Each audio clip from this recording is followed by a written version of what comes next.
할렐루야. 주님을 가장 사랑하는 교회, 주님께서 가장 사랑하신 성도 큰숨 맑은 교회 금요 기도 폭풍 기도에 오신 여러분들을 주님으로 환영하고 축복합니다. 오늘 이 밤 하나님께서 우리에게 예비하신 모든 은혜를 풍성히 누릴 수 있는 아름다운 밤 되기를 주님으로 축복합니다. 우리 그리스도인들을 가장 증명할 수 있고 특징 지을 수 있는 단어 한마디를 꼽자면 사랑이라 말할 수 있는 것 같습니다. 사랑을 빼면 안고 없는 찐빵이요, 고기 없는 만두요, 면 없는 라면이지요. 그런데 오늘 제가 말씀을 준비하고 큰숨 맑음생 교회 우리 목사님께서 소개해 주셨다시피 저는 목사님이 까마득한 후배입니다.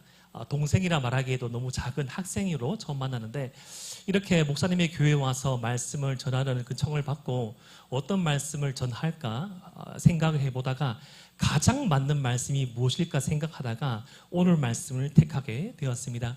오늘 말씀은 너무나 유명한 말씀이죠.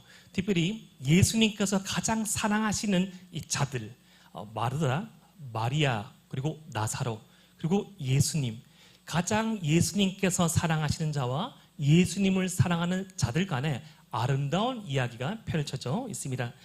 제가 전해 듣고 믿고 있기는 큰숨 맑은 교회가 가장 주님을 사랑하는 교회로 알고 있는데 맞습니까? 네. 오늘 이 밤 이 말씀 가지고 큰 은혜 받기를 주님의 이름으로 축복합니다. 오늘 말씀에 먼저 앞서 있는 말씀은 너무나 유명한 사건입니다. 여러분, 요한복음 말씀은 마태, 마가, 누가복음에 이어져 가장 늦게 기록된 말씀입니다. 마태, 마가, 누가복음을 공간복음이라고 합니다. 같은 시각으로 기록된 말씀입니다. 그런데 가장 늦게 기록된 요한복음 말씀은 요한복음 전체 내용의 70% 정도가 마태, 마가, 누가에 없는 특별한 내용들이 담겨져 있습니다. 그것은 이유가 있었습니다. 아마도 마지막 복음서, 공간복음서보다 빠르게는 30년, 늦게는 50년 늦게 기록된 그 요한복음 말씀은 이 초대교회의 가장 심각한 상황 가운데 기록된 말씀입니다. 유대교와 영지주의라는 초대교회를 위협했던 그 거센 파도 가운데 하나님의 몸된 교회의 본질이 무엇이고 주님의 몸된 교회를 지킬 수 있는 것이 무엇인가를 드러내고 기록하기 위하여서 기록된 말씀이 바로 요한복음입니다. 특별히 그 요한복음의 말씀은 능력의 말씀이어서 요한복음 2장부터 요한복음 12장까지는 총 6개의 표적이 나옵니다. 표적이라 말하는 것은 그 기적을 통해서 하나님 나라가 어떠한 것이며 예수님께서 어떠한 분이신지를 드러내는 기적을 말하는 것인데 오늘 말씀 앞서 있었던 표적, 기적은 가장 유명한 표적 중에 하나인 나사로를 살리신 표적이었습니다.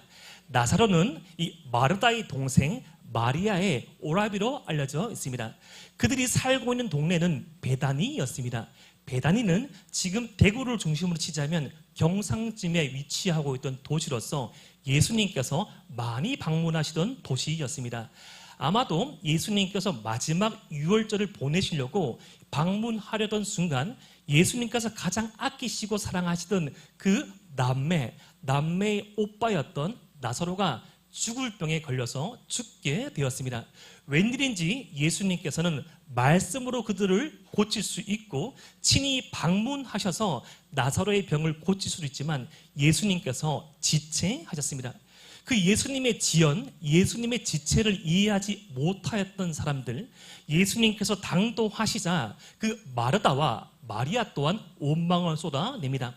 하지만 우리 예수님께서는 그 나사로의 죽음이 장차 예수님께서 보이실 십자가 죽음의 예고편으로 보여주시면서 그 나사로를 그 돌무덤 안에 죽어있고 이미 썩어져 가고 있던 나사로를 부르십니다. 나사로야 나오라. 그 예수님의 말씀 한마디에 죽었던 나사로가 살아서 그 돌문, 열린 문 밖으로 나왔습니다. 사랑하는 성도 여러분, 죽었던 자가 살아나는 것이 얼마만큼 기쁜 일입니까? 여러분 혹시 죽음에 대해서 상상해 보셨습니까? 저는 어릴 적에 몸이 많이 아파가지고 한 7살, 8살 때까지 몸이 많이 아파서 저와 저희 형 사이에 제가 듣기로 누나 한 명, 형 한 명이 있었는데 어머님의 뱃속에 죽었다는 소식을 들었습니다. 어머니께서 저를 임신하셨을 때 믿지 않았던 아버지를 제외한 큰아버지와 작은아버지들이 이 임신한 저가 이 태중에서 연약한 것을 보고 또 태어나자마자 잘못된 것을 생각하고 이 아이가 태어나면 이 파티마 병원 뒷산에 묻자라고 우리 어머님의 마음에 흠집을 내는 그런 말씀을 하셨죠.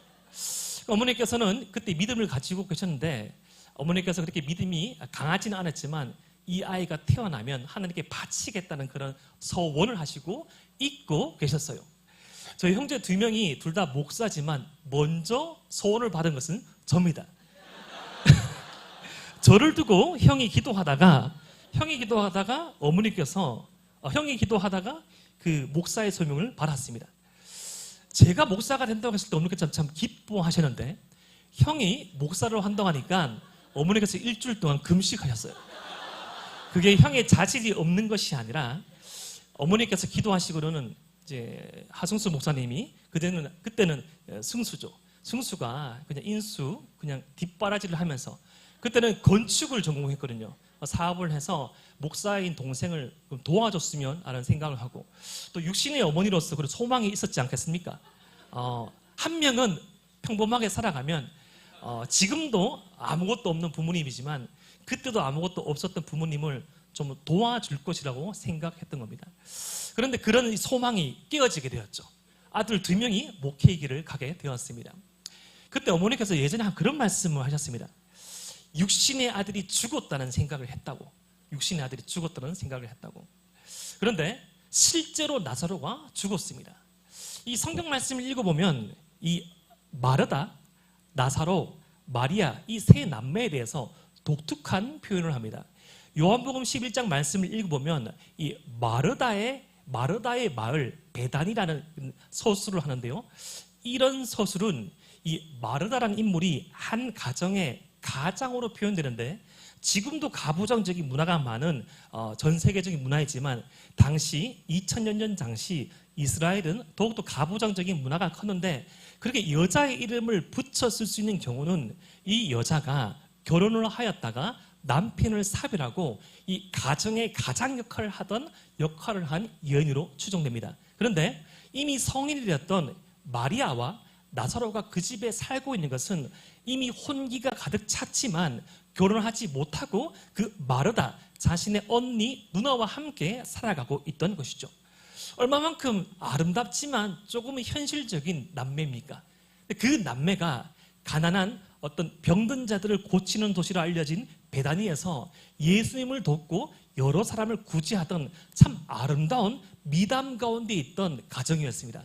그 가정의 중간이었던 나사로가 죽었습니다. 더 이상 호흡을 만질 수 없고 그의 살갗에 손을 대어도 생기가 없습니다. 얼마나 억울했을까요? 얼마나 슬펐을까요? 하지만 예수님께서 말씀으로 나사로를 살리시고 그를 다시 생명으로 이끌어냈습니다. 이것을 아마 축하하던 잔치였던 것 같습니다. 그 잔치에 참여하는 이야기가 오늘 말씀의 배경이자 시작합니다.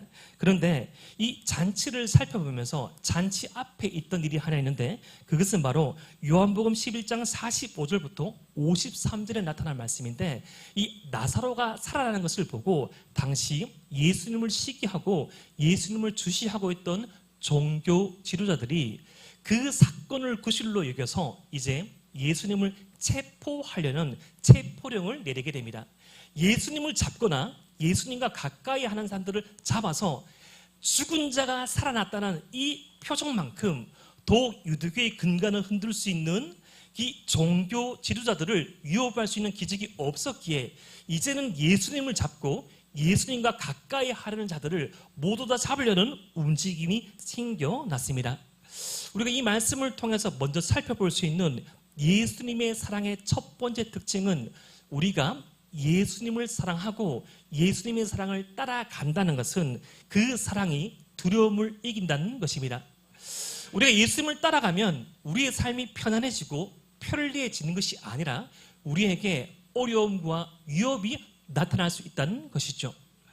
저는 이 기존교회의 어떤 목사로 한 7년, 8년은 교육자로 살아왔습니다. 우리 큰순 맑은 교회는 제가 알기로 전 교인의 70%, 80%가 전혀 주님을 알지 못하던 자들을 전도하여서 이렇게 시작되고 성장하고 성숙한 교회이지만, 제가 기존에 사역했던 그런 교회들은 대동교회까지 3개의 교회를 섬겼는데, 교회가 세워진 지 70년 혹은 80년이 되는 교회였습니다. 거기에서는 변화가 좀 드뭅니다. 그런데 변화가 좀 잠잠한 교회에서 변화하면 놀랍니다. 예를 들어서 그냥 수요예배 가끔씩 들으시고 금요예배 한 달에 한 번 혹은 1년에 3번 가시던 권사님이 매주 나가시면 남편이 불안해하십니다. 여보 혹시 선교 나가려고? 뭐 물어봅니다. 갑자기 맨날 집에서 게임하고 싸우던 아들이 새벽 기도 나가면 불안해합니다. 혹시 제가 목회에 헌신하진 않을까? 혹시 제가 신학한다고 말하지 않을까? 불안해해요. 예수님과 가까이지는다는 거, 예수님께로 가까이 간다는 것은 어떤 어려움, 어떤 힘듦이 옴을 전제합니다. 그런데 그것은 예수님께서 우리를 향하여 가까이 오시는 경우도 마찬가지죠. 우리 예수님께서 우리에게 오시려고, 우리 예수님께서 이 땅 가운데 육체를 입으시고 오신 성육신은 가히 혁명적인 일입니다. 제가 요즘 마음에 좀 불편한 일들이 조금씩 있어가지고 얼마 전부터 뭐 많이는 아니지만 가끔씩 저의 마음을 저는 말씀과 기도에 전무합니다. 하지만 조금은 위로할 게 없을까 보다가 유튜브 쇼츠 인스타 리스트를 보니까 제 마음을 가장 위로하는 그 영상이 고양이, 강아지 영상이더라고요. 가끔씩 제 아내한테 말하거든요. 여보 혹시 나중에 마당에 있는 집 있으면 나는 강아지나 혹시 나중에 애들이 좀 크면 고양이를 키우고 싶어. 혹시 그런 영상 한번 보지 않았습니까? 집사가 되어버렸다 하면서 어느 한 회사나 어느 한 출근한 길에 고양이가 버려져 있어요. 버려졌던 이 고양이를 그냥 살리려고 어떤 사료, 먹이를 줬습니다. 근데 막 지나가다가 이 고양이가 부릅니다. 야옹 야옹 막 불러요. 가끔 이제 마음을 주면 안 되니까 그냥 지나가고 그냥 외면하다가 계속 부르다가 이제 인스타에 올립니다. 혹시 어느 도시 어느 길가에 이 고양이 버리거나 혹시 잃어버린 분 없습니까? 수다를 광고를 올리는데 나타나지 않아요. 조금씩 마음문을 열고 마음을 먹습니다. 혹시 내가 이 집사가 될 수 있을까? 근데 이 고양이가 옵니다. 야옹 야옹 하면서 뭐 바지에 비비고 막 안기니까 이 친구를 데려가가 이제 병원에 가서 약도 마치고 하다가 막 기릅니다. 그래서 막 가끔씩 막 10년, 12년, 13년 그렇게 반려동물을 기르다가 소위 말하는 무지개 다리를 건너면 그렇게 슬퍼하죠. 저도 그런 경험이 한 번 있습니다. 집에서 강아지 깐돌이라는 삽살개 혼합종, 삽살개와 이 다른 어떤 혼합종의 개가 있었는데 초등학교 3학년 때 저희 집에 찾아왔습니다. 아직까지 기억납니다. 그 비 내리던 4월달 어머니께서 안고 오던 그 깐돌이, 저희 친구이자 저희 어떤 선배였습니다. 걔는 항상 서열을 나누죠. 형은 형이고 저는 그 깐돌이 밑이었습니다. 그런데 그렇게 십몇 년을 같이 시간을 보내다가 군대를 갔다가 100일 휴가쯤이 왔을 때 저희 집에 큰 사건이 생겨가지고 살던 집에서 쫓겨나서 다른 집으로 가게 되면서 그 개를 다른 집에 팔게 되었습니다. 그렇게 슬프더라고요. 그렇게 힘들더라고요. 제가 아무리 그렇게 슬퍼도 제가 그때 군인의 신분에서 탈영하지 않죠. 깐돌이를 팔게 만드는 이 나쁜 사람들, 제가 뭐 이렇게 어떻게 해버릴 거야? 그렇게 하지 않습니다. 아무리 우리 마음속에 찾아온 그 길냥이들, 고양이가 좋다 한들 그 고양이처럼 되지는 않죠. 예수님께서 저와 여러분들을 사랑하셔서 이 땅 가운데 육체를 입고 오셨다는 사실은 우리가 상상할 수 있는 가장 큰 어려움, 우리가 가장 어려워하는 그 혐오, 우리가 상상할 수 없고 접근할 수 없는 그 미지의 세계로 가신 겁니다. 우리 예수님께서는 한 번도 경험하지 못한 이 땅 가운데의 삶을 저와 여러분들을 사랑하셔서 두려움을 이기셨습니다. 그 예수님의 사랑은 두려움을 이기심을 믿으시기를 바랍니다. 그 예수님의 사랑을 누리고 즐겼던 마르다, 마리아와 나사로와 그의 마을의 사람들이 잔치를 벌입니다. 그 잔치를 벌이는 풍경이 요한복음 12장 2절 말씀에 이렇게 기록되어 있습니다. 우리 요한복음 12장 2절 말씀을 함께 읽어보겠습니다. 시작. 거기서 예수를 위하여 잔치할 새 마르다는 일을 하고 나사로는 예수와 함께 있는 자들. 아멘. 여러분, 이 마르다, 마리아, 나사로 이 세 명이 등장하는데요. 이 마르다라 하는 이 초대교회 인물은 전형적인 교회의 일꾼입니다. 이 한 가정의 가장 역할을 했던 마르다는 오늘 잔치의 호스트로서 여전한 섬김을 하고 있습니다. 이 누가복음과 요한복음의 말씀을 살펴보면 항상 마르다는 보이지 않는 곳에서 교회를 섬깁니다. 제가 오늘 큰순 맑은 교회 금요 기도 폭풍 기도에 참여해 보니까 참 많은 스태프들이 섬기더라고요. 저는 이렇게 헌신되고 친절하고 짜증내지 않고 섬기는 스태프를 처음 봤습니다. 천사의 미소로. 와. 또 우리 목사님 또 얼마나 또 퍼펙트 하십니까? 하지만 그 퍼펙트하는 그런 가르침에 순응할 천사의 가르침으로. 근데 이 천사 같은 스태프들도 마음에 서운할 때가 있죠. 사람인지라 가끔씩은 그런 마음이 들지 않겠지만 드러나고픈 마음도 있습니다. 조금 알아주기를 원하는 마음도 있죠. 100번을 잘하다가 한 번을 실수할 때 꼭 그것을 집어내는 분이 있죠. 우리 교회는 이 교회는 없겠지만 제가 경험했던 교회는 있더라고요. 오늘 좀 음정이 틀렸는데 샵이 좀 떨어졌어 하면서 오늘 드럼 쓰는 애가 왜 그래? 오늘 왜 음정이 왜 그렇지? 오늘 안개가 너무 짙은데 하면서 오늘 온도 너무 떨어졌어. 습기 너무 심해. 그런 말 들으면 되게 마음이 상하죠. 보이는 사람들은 박수라도 받고 앞에 나서는 사람들은 어떤 칭송이라도 받지. 그런데 항상 이렇듯 초대교회에서 중요한 역할을 했던 마르다의 섬김을 우리는 잊어서는 안 됩니다. 나사로는 오늘 말씀에 어떤 주인공 중에 한 명으로서 주님과 초대된 사람들과 함께 은혜의 추억들을 아름답게 나누고 있었습니다. 그 소식을 들으며 아마 마르다는 기뻐하는 마음으로 이 부엌에서 음식을 준비하고 날랐을 것입니다. 그런데 또 다른 잔치의 주인공인 마리아는 어디에 있었습니까? 우리 요한복음 12장 3절 말씀을 함께 한번 읽어보겠습니다. 시작. 마리아는 지극히 비싼 향유 곧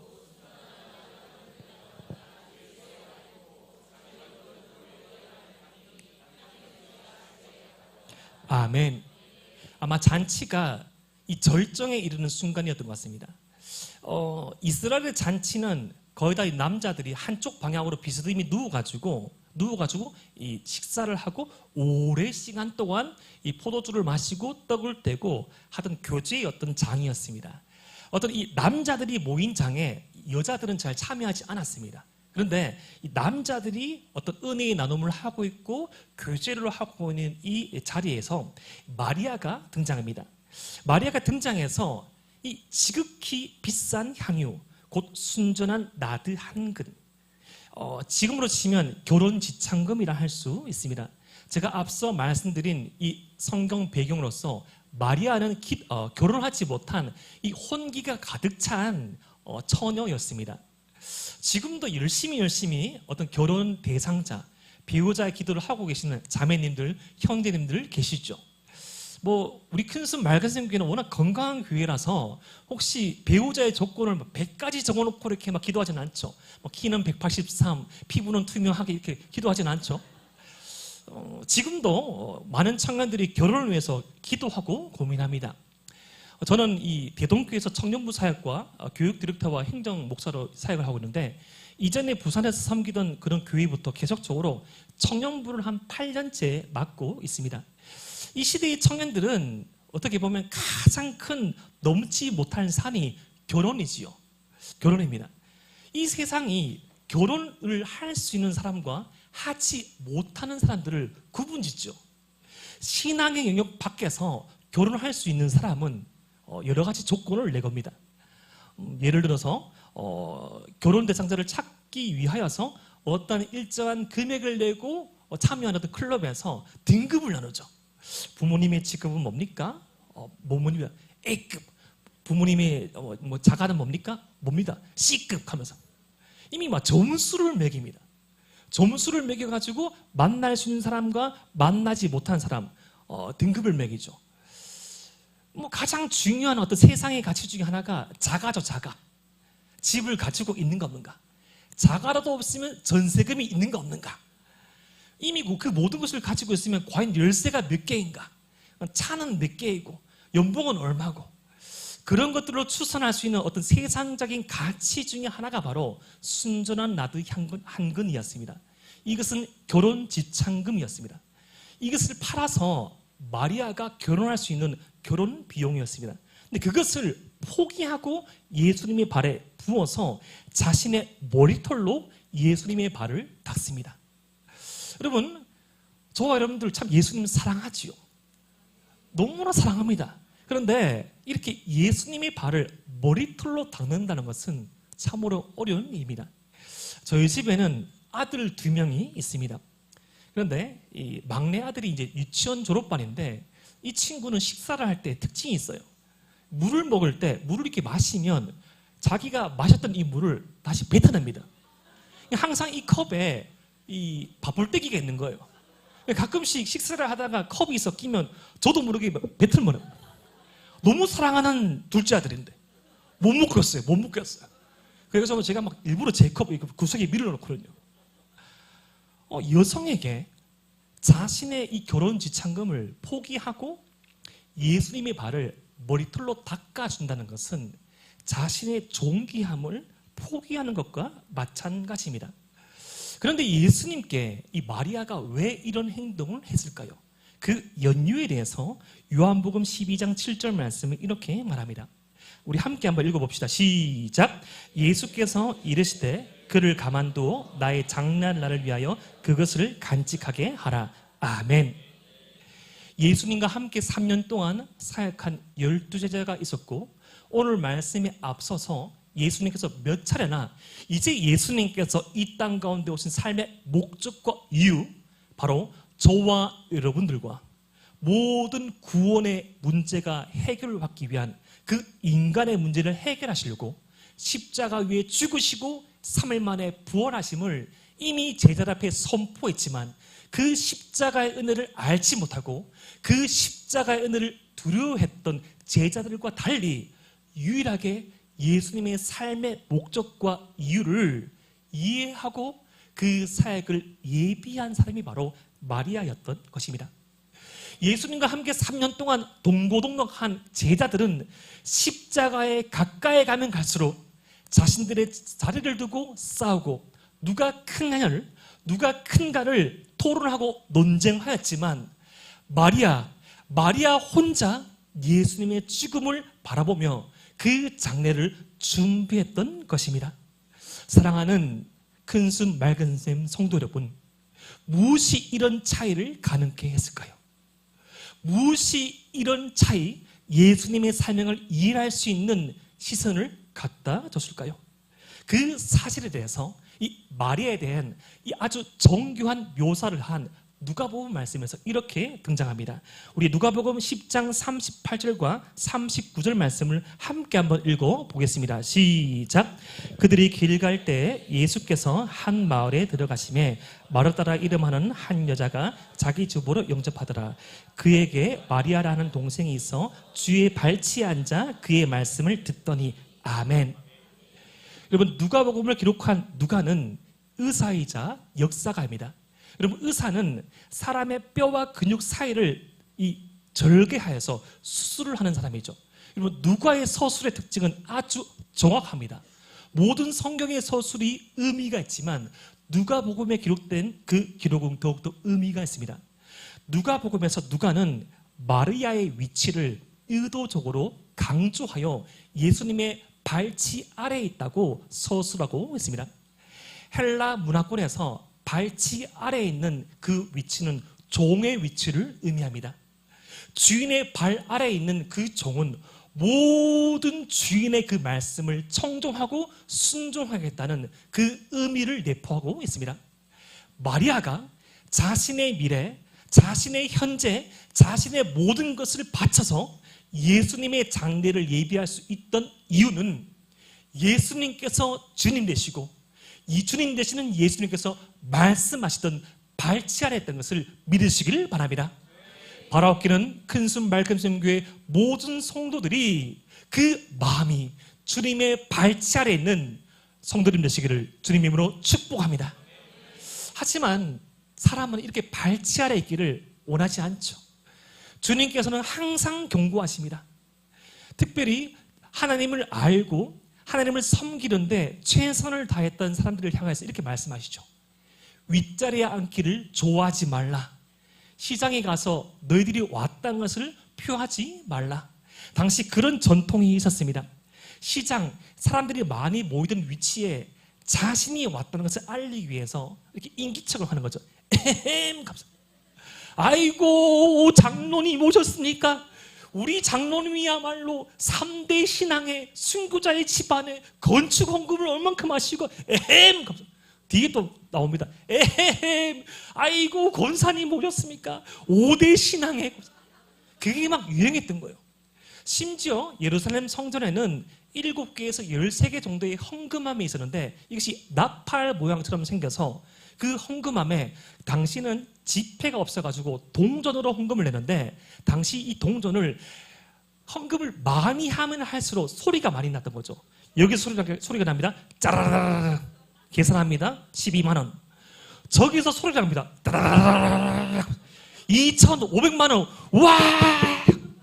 저기에서 헌금이 옵니다. 3분 30초 동안 계속 흘러가는 거예요. 1억 2천만 원 하면서. 와, 대단하십니다. 표를 냅니다. 표를 냅니다. 저는 이 대동교회 사역을 하기 전까지 14년 동안 건축을 하던 교회에서 2번 사역을 했습니다. 처음 사역을 했던 그 교회 건축의 규모가 한 350억. 놀라지 않네요. 두 번째 사역했던 그 교회의 건축의 규모가 1,000억이에요. 1,000억. 그런데 어느 곳에서 사역할 때 일이었습니다. 당시 상당한 헌신을 하던 집사님이 한 분이 계셨어요.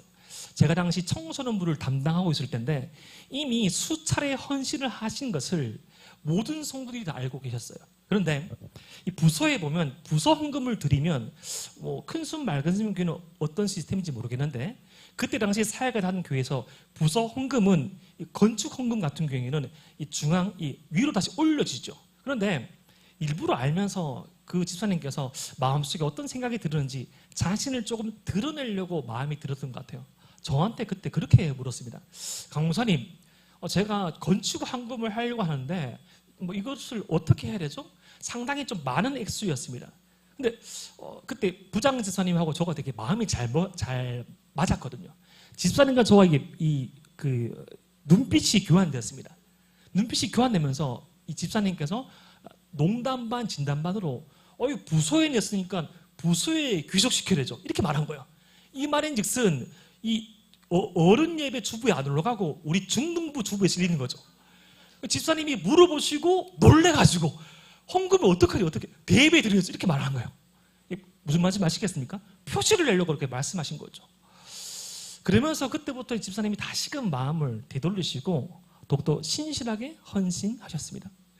주님을 향한 헌신이 계산되어지고 주님을 향한 헌신이 사람의 눈을 의식하게 될 때 그것은 가치 없게 되죠.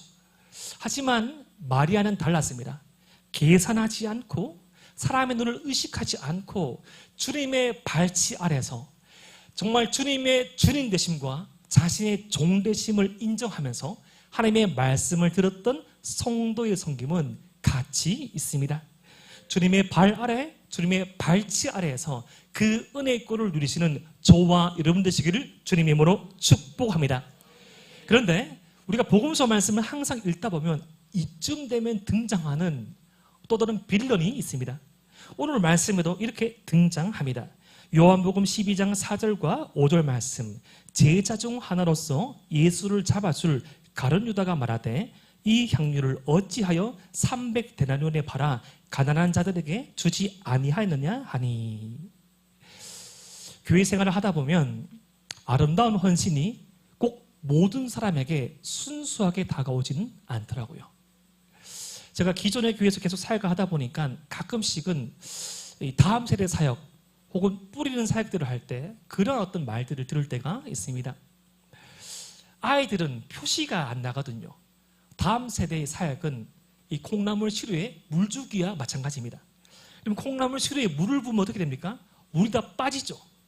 가끔씩 어르신들이 그렇게 말할 때가 있습니다. 그렇게 그 돈 들여가지고 이렇게 큰 잔치를 하면 몇 명이 남냐? 어떤 가치인가를 따지지 않고 계산을 하시는 분들이 있어요. 그래서 묻습니다. 그래서 목사님 몇 명 왔습니까? 몇 명 왔습니까? 오늘 말씀을 보면서 가론유다는 대단히 정확하죠. 그 향수를 보자마자 300데나리온, 일당 300일치를 정확하게 계산해 냅니다. 왜 그렇습니까? 가론유다의 그 관심이 그 계산, 물질에 있었기 때문이죠. 예전에 제가 사역하던 교회에서 한참 낚시에 빠진 집사님 한 분이 계셨습니다. 한참 낚시에 빠졌을 때 집사님께서 실토하시기를 사람 머리가 찌러 보인다, 찌러. 뭐 베스 한 마리, 잉어 한 마리, 뭐 매짝하면서 교회 의자가 막 이렇게 막 장어로 보이는 장어로. 바둑을 한참 좋아하시는 분들은 옷을 피해야 됩니다. 흰 옷, 검은 옷 피해야 됩니다. 바둑판으로 보이거든요. 무엇의 눈에는 무엇만 보인다고? 가룟유다는 계산에 능하였지만 가치에는 눈뜨지 않았습니다. 우리 예수님께서 그렇게 우리를 평가하지 않으셨죠. 우리 성도님 다 바라보시면서 예를 들어서 저 집사님은 좀 많이 헌신하시니까 내가 십자가 위에서 보혈 300리터 하면서 맨날 예배 때 자고 기도 자니까 니는 침 한 방울 팩 하면서 예수님의 침이 권능이 있으니까 막 침을 뱉어가지고 진을 이겨서 눈에 딱 붙이면 나오니까 니는 요거면 된다 하면서 뭐 예수님 코딱가리 하면서 뭐 그렇게 하지 않죠. 예수님의 사랑은 아끼지 않습니다. 아끼지 않죠. 모든 것을 다 주시죠. 예수님은 계산하지 않습니다. 예수님은 가치를 보시고 모든 것을 부어내시죠. 바라옵기는 큰순 맑음샘 모든 성도들이 계산하지 않고 가치에 헌신하시는 저와 여러분 되시기를 주님의 이름으로 축복합니다.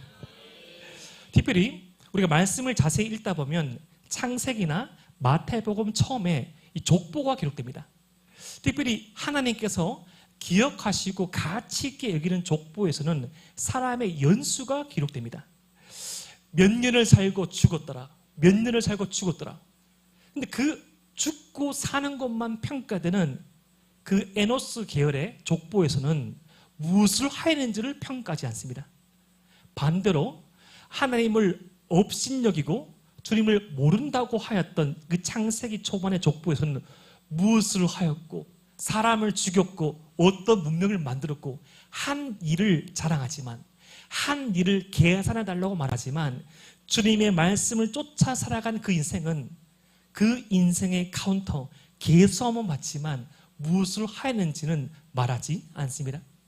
우리는 계속적으로 무엇을 하였는지 말하고 싶을 때가 많이 있죠. 주님, 제가 이거 했습니다. 주님, 제 헌신 좀 알아주십시오. 여러분, 사람의 판단, 사람의 눈길, 사람의 시선을 의식하지 마십시오. 우리가 말하지 않더라도 주님께서 다 셈하고 계십니다. 그 주님의 시선을 의식하고 살아갈 수 있는 저와 여러분 되시기를 주님 이름으로 축복합니다. 지금은 이 초등학생들의 가장 선망하는 직업이 유튜버입니다. 제 첫째가 초등학교 3학년이라서 가끔씩 공개 수업에 참여하면 그 친구들의 꿈을 한번 들어봅니다. 1위가 부동의 1위가 유튜버, 2위가 뭐 운동선수, 3위가 의사 이렇게 막 되더라고요. 그런데 지금도 그렇지만 공부도 잘하고 운동도 잘하고 그런 친구들 선망의 대상이죠. 이 1800년 말쯤에 전 세계를 호령하였던 영국에서 가장 뛰어난 인재들이 수학하던 이 캠브리지 대학이 있었습니다. 그 캠브리지 대학에서 또 가장 인기 있는 사람은 무엇인가 하면 크리켓이라고 하는 영국의 국민 스포츠, 그 선수들이 가장 선망의 대상 1등 신랑감이었습니다. 그렇게 영국에서, 전 세계에서 가장 뛰어난 크리켓 선수가 있었습니다. 근데 그 크리켓 선수의 아버지가 25세에 D.L. 무디 목사님의 이 집회에 참석하여서 큰 은혜를 받습니다. 그 큰 은혜를 받은 아버지의 뒤를 따라서 이 청년이 중국 선교에 헌신하게 됩니다. 자기 혼자 중국 선교에 뛰어든 것이 아니라 캠브리지 대학의 7명의 청년이 중국 선교에 헌신합니다. 10년이 넘는 세월을 중국 선교에 헌신하고 얻은 것은 수많은 선교의 열매가 아니라 죽음을 앞둔 풍토병이었습니다. 죽기 직전에 다시 본국으로 돌아온 이 청년, 이 중년쯤 된 이 사람에게 1908년 리버풀에서 한 포스터를 보게 됩니다. 식인종들도 선교사를 기다린다. 아주 원색적인 포스터죠. 식인종들도 선교사를 기다린다. 그 포스터를 보고 아직 병을 다 완치하지 못했던 이 사람은 53세에 다시금 아프리카 선교를 떠나면서 이렇게 말합니다. 황금을 쫓아 일평생을 살아가는 사람도 있는데 나는 하나님을 위해 헌신하겠다. 그가 남긴 유명한 시의 한 구절입니다. 오직 한 번뿐인 인생 속히 지나가려니 그리스도를 위한 일만 영원하리라. 찰스 토마드 스터드 선교사님의 고백입니다. 오직 한 번뿐인 인생 속히 지나가리니 그리스도를 위한 일만 영원하리라. 저는 원래 이 구절을 잘 몰랐는데 제가 전에 섬기던 이 교회 청년이 이 구절을 제게 기도 편지로 전달해 줬습니다. 이 자매는 지금도 대단히 좀 러프한, 되게 터프한 선교를 하던 이 선교단체에 소속된 분으로서 이미 20대 초반에 북아프리카 선교를 다녀왔습니다. 그 자매도 북아프리카 선교를 다녀오면서 몸에 심각한 지병을 가지고 들어왔습니다. 이 청년한테, 이 자매한테 몇 번을 말했죠. 연지야, 선교로 참 중요한데 몸도 살피면서 또 우리 공동체 안에서 헌신할 수 있는 것도 헌신하면서 이렇게 다시 한번 해보자. 근데 이 자매는 항상 이 복음에 대한, 주님의 말씀에 대한 부담감이 있었어요. 국내로 복귀한 지 2년이 안 되었을 때 다시금 이 자매가 주님께 드린 그 약속을 지키려고 또다시 북아프리카로 떠나게 되었습니다. 원래 목사는 그렇게 하면 안 되는데 절대로 김 목사님은 말리지 않겠지만 저는 믿음이 약해서 말렸습니다. 연지야, 지금 가면 니 죽는다. 천식이 있었거든요. 계속 기침을 했습니다. 이 친구가, 이 자매가 피를 토하면서도 계속 말한 거예요. 목사님, 부르심이 있어요. 목사님, 부르심이 있고 마음에 거룩한 부담감이 있습니다. 또다시 1년을 선교를 작정하고 북아프리카로 떠나는 그 자매가 제게 준 기도 편지에 이 찰스 토마스 스터디의 고백이 있었습니다. 다시금 돌아가는데 더욱더 강건한 모습으로 돌아가더라고요. 참으로 부끄러웠습니다. 목사지만 제가 더 부끄러웠어요. 사랑하는 큰순 맑은 샘 성도 여러분, 주님의 사랑은 계산하지 않습니다. 주님의 사랑은 계산하지 않고 헌신합니다. 그 계산하지 않고 헌신하시는 그 주님의 사랑을 입은 자로서 그렇게 헌신할 수 있는 저와 여러분 되시기를 주님의 이름으로 축복합니다. 오늘 말씀을 계속적으로 묵상하면서 이 묵상의 마지막 즈음에 제가 그런 질문이 들었습니다. 예수님께서 예루살렘 입성을 앞두고 주님을 잡으려고 하였고 주님을 죽이려고 한 사람들이 득실득실대던 베다니에 다시 들어간다는 것은 참으로 위험한 일이거든요. 우리 주님께서 이 땅에 오신 이 주된 목적은 예루살렘 그 십자가를 향하는 길인데 어쩌면 이 베다니는 너무나 위험한 여정이었을 것인데 왜 예수님께서 베다니를 향했을까? 라는 이 질문을 가지고 있다가 오늘 말씀 요한복음 12장 1절과 2절 말씀이 제 눈에 다시금 들어왔습니다. 우리 다시 한번 요한복음 12장 1절과 2절 말씀 읽겠습니다. 시작. 6월절 엿새 전에 예수께서 베다니에 이르시니 이곳은 예수께서 죽은 자 가운데서 살리신 나사로가 있는 곳이라. 거기서 예수를 위하여 잔치할새 마르다는 일을 하고 나사로는 예수와 함께 앉은 자 중에 있더라. 아멘. 먼저 제 눈에 들어온 말씀은 6월절 엿새 전이라는 말씀이었습니다. 예수님은 십자가 죽음을 알고 계셨기에 예수님께서 십자가에 죽기 6일 전이었습니다. 여러분, 예수님이 늘 그 십자가 죽음이 기뻤을까요? 예수님께서 그 감람산 위에서 기도하실 때 절규하십니다. 아버지여, 할 수만 있거든 이 잔을 옮겨달라고 기도하십니다. 우리 예수님께서는 아버지 하나님과 단 한 차례도, 단 한순간도 단절되어 본 적이 없습니다. 여러분, 성도가 겪을 수 있는 가장 비참한 상황이 무엇입니까? 이것에 대해서 가장 잘 표현한 말씀이 시편 51편의 다윗의 고백이죠. 다윗이 밧세바를 범한 후 주님의 은혜와 영광이 떠났을 때 이 주님의 은혜가 영광이 떠난 이 사실을 두고 비참하게 기도합니다. 주의 성령을 내게 거두지 마소서라고 기도하죠. 우리 주님은 단 한 차례, 단 한순간도 하나님과 떨어져 본 적이 없습니다. 여러분, 성도가 언제 가장 비참합니까?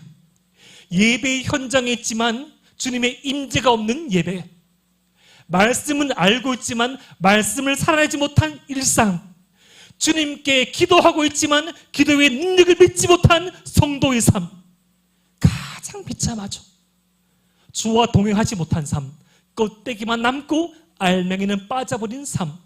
그런데 그 순간을, 그 시간을 주님은 두고 계셨기에 너무나 힘들고 어려웠던 것입니다.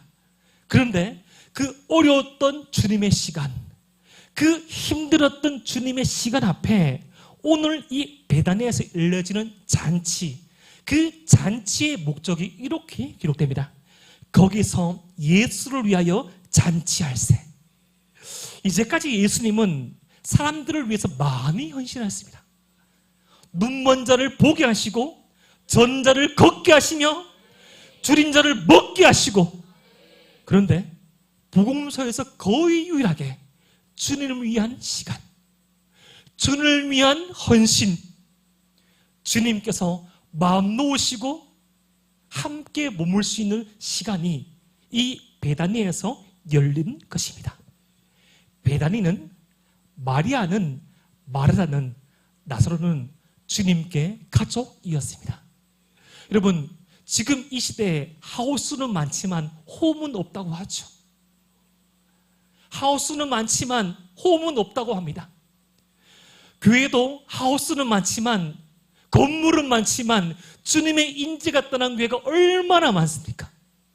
그런데 바라옵기는 큰 숨 맑은 숨 교회가 베다니아와 같은 교회가 되기를 주님의 이름으로 축복합니다. 주님께서 마음속에 어려움이 있을 때 생각나는 교회, 주님께서 동역자를 찾을 때 눈길이 머무는 교회, 우리 주님께서 아버지 하나님께 바라올 때, 기도를 올릴 때 가장 먼저 생각나는 교회, 그 교회, 그 성도가, 그 마리아와 그 마르다와 그 나사로가 큰 숨 맑은 샘 모든 성도들에게 계시기를 주님의 이름으로 축복합니다. 바로 이 베다니는 주님의 숨을 틔울 수 있는 교회였습니다. 주님의 사랑은 우리를 숨쉬게 합니다. 주님의 사랑만이 우리를 숨쉬게 하죠. 오늘 말씀을 통해서 우리는 주님의 사랑의 세 가지 특징을 살펴보았습니다. 주님의 사랑은 두려움을 이깁니다. 주님의 사랑은 계산하지 않고 헌신합니다. 주님의 사랑은 숨을 쉬게 합니다. 제가 목사님과 김대현 목사님과 다시금 지난 교우를 한 것이 지난 1년 전이었습니다. 제가 사역하고 있던 이 청년부의 강사 목사님으로 모셨죠.